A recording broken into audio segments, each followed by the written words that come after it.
안녕하세요. 3일 경제독립TV 신동일 소장입니다. 오늘은 최고의 중국 전문가 박승찬 교수님을 모시고 따끈따끈한 중국의 현장에 대해서 자세하게 짚어보는 시간을 갖도록 하겠습니다. 안녕하세요, 교수님. 아유, 반갑습니다. 예. 오늘 귀중한 시간 내주셔서 감사드리고, 며칠 전에도 중국 다녀오셨다고요? 예, 워낙 요즘 이슈가 많고, 예. 또 지금 중국의 변화, 글로벌 지정학적 중동전쟁이 있는 부분에서 중국은 또 어떤 스탠스를 갖고 있는지, 중국의 이 제조혁신은 어떻게 변화되고 있는지, 이게 막 드러나는 신문 기사만 보면 모르거든요. 그래서 현장을 그렇죠. 한번 보고, 인터뷰도 하고, 돌아왔습니다. 뭐 오늘 가능한 따끈따끈한 이야기를 좀 전달해 보도록 하겠습니다. 그 교수님이 쓰신 더 차이나라는 책이 2020년에 나온 걸로 알고 있는데, 오래된 책. 이 책이 굉장히 알차게 돼 있어요. 그래서 사실 교수님하고 인연이 좀 됐는데, 요즘 이제 중국에 대해서 돌아가는 얘기가 많이 나오잖아요. 그 전에 교수님 지금 뭐 책 준비하시거나 최근 신간이 있으시죠? 네, 제가 이 책이 2020년 이게 더 차이나가 나왔는데,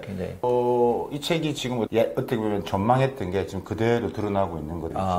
미중 간에 있는 기술 패권에서 중국이 어떻게 반격의 기술을 통해서 어떻게 보면 이때 딥시크의 이야기가 있고 중국이 어떤 변화가 있을 거냐, 제가 현장에서 돌아다니면서 했던 것을 정말 썼던 책이거든요.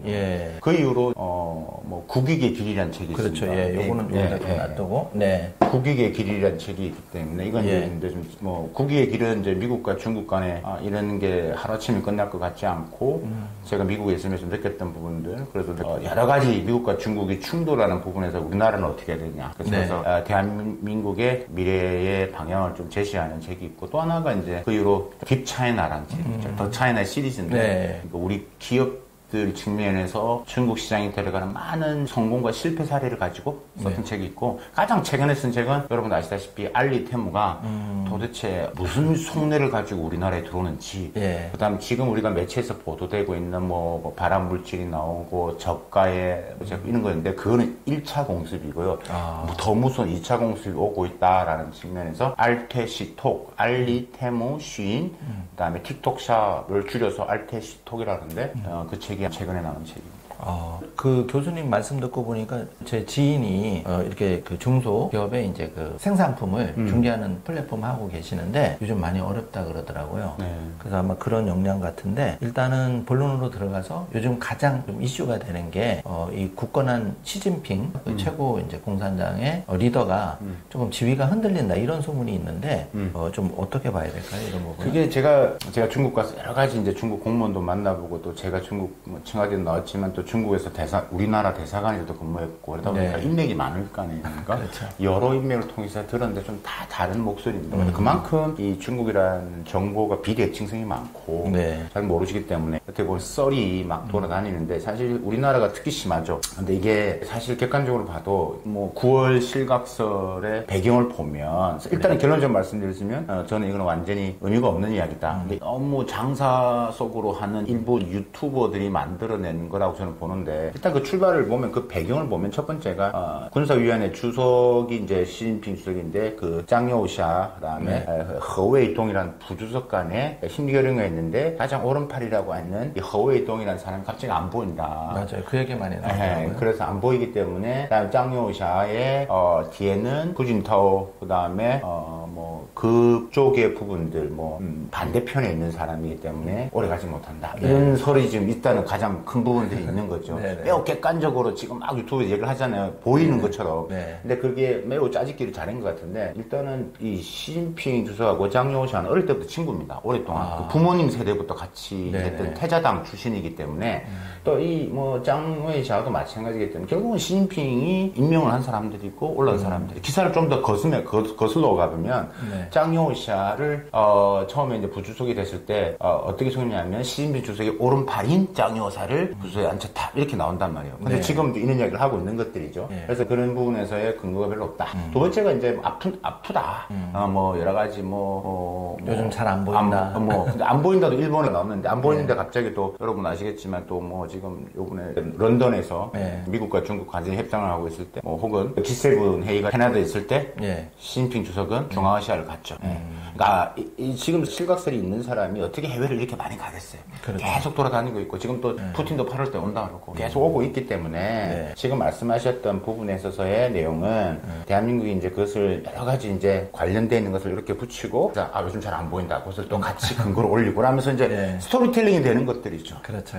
스토리텔링 되는. 그래서 저는 개인적으로 이제 그 부분들에서 서방도 그렇게 많이 이야기하지 않는데 우리가 유난히 이렇게 하는 게 참 안타깝다라는 생각도 들고 저는 개인적으로 그런 이제 썰에 대해서 너무 안 빠졌으면 좋겠습니다. 그게 자꾸 클릭수가 올라가서 사실 우리 소장님이 하는 이런 유튜브 방송에 더 많은 분들이 보셔야 되고 매우 전문가분들만 보시잖아요. 팩트를 가지고.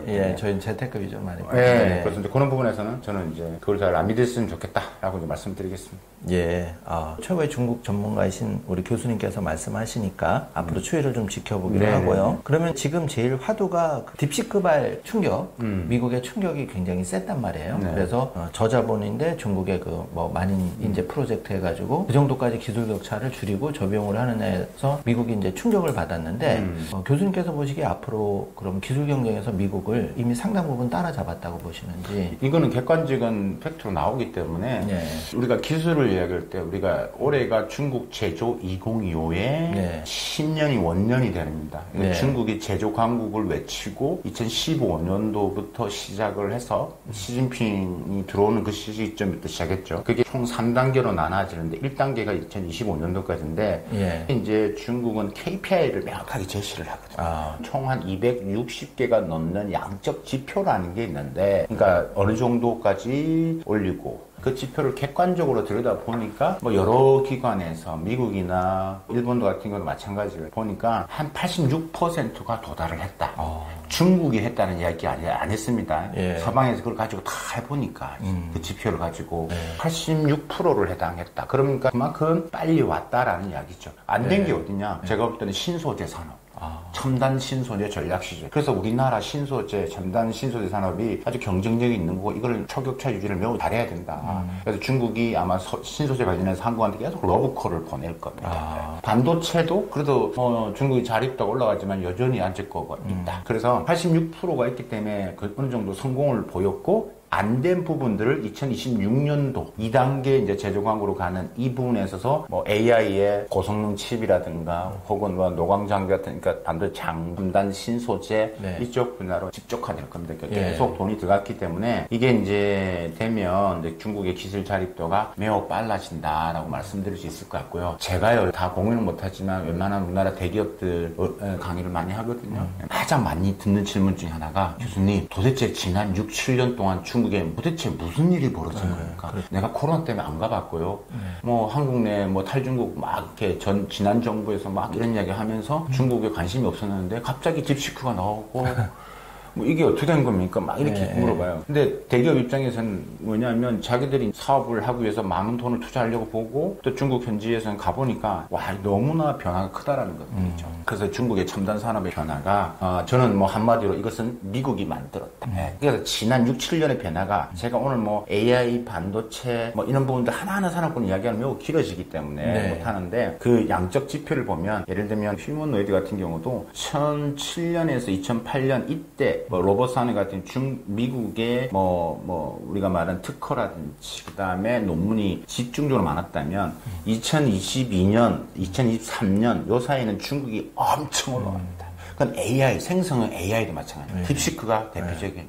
그래서 그만큼 이게 빠른 시간 내에 올라갔다는 거예요. 제가 이번에 출장 가서 가장 많이 들었던 질문, 이야기 중에 기억나는 게 중국 공무원이 말하더라고요. 중국이 예전에는 이렇게 목숨 걸고 안 했다고.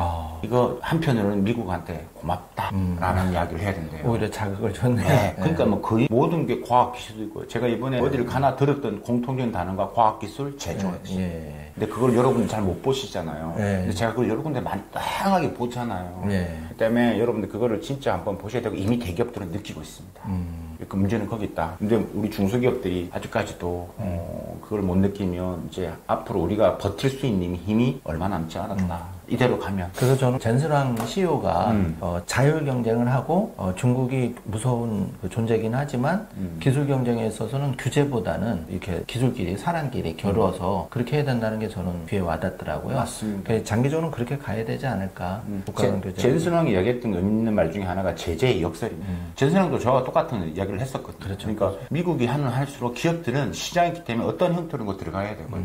엔비디아가 미국 규제했지만 중국 시장에 맞는 또 포맷을 만들어서 또 만들어내고. 맞아요. 그러니까 제재의 역설이랍니다. 그러니까 하여튼 교수님 말씀이 저도 공감을 100% 하고요. 주제를 좀 바꿔서 지금 그 비트코인 이슈인데 미국은 이제 달러 패권을 유지하기 위해서 스테이블 코인을 키우면서 이제 트럼프 대통령 2기 때 비트코인을 전략 자산하는 그 전략을 취하는데 지금 중국도 제가 알기로는 비트코인을 굉장히 많이 보유하고 활성화하다가 시진핑 주석이 여러 이유로 금지해서 그러면 앞으로 이 비트코인은 어떻게 될 것인가?